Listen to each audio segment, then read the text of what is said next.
Hello guys! Today is Happy Teacher's Day. Do you think giving gifts to teachers are wrong? Well, I don't think so because my teachers teach me so many things.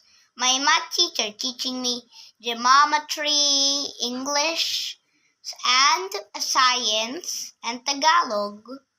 I know Tagalog now, but I and my and teacher Joy or teacher Aid Joy, she always comes to get me if my mom's there so I can go home faster because my mom wants me to go home when she's there always. So that's why we got gifts for her as well. Every single teacher that that are kind to me, like teacher All of Sarina. your teachers are kind naman, anak, di ba? They're patient, kind, nice. Okay? Yeah. You're giving them gifts as your way of appreciation to them.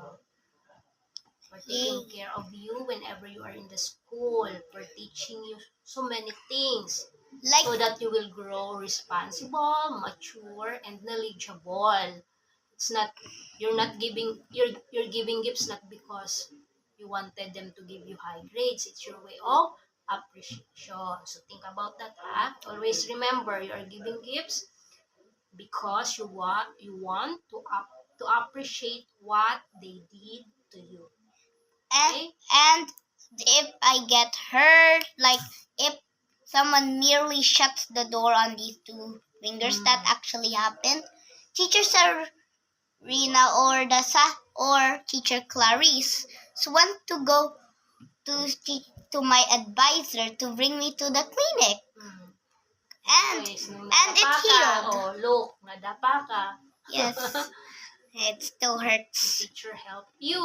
Yes, Teacher Sarina. Nakita niya, so nasabi niya, go ako sa clinic. So, Yeah. nawant ako. Na-clean niya nila yung wound at lagay ng gauze pads. But na wala yun soon. Mm. Because Okay, it was no so, longer sticky. okay na yung mo, wound mo.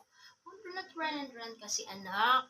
Well, someone was chasing me. And you stop and tell him not to chase you. But what if he doesn't want to stop? And go to your teacher and tell your teacher that Well, I someone is didn't know where chasing she was. you.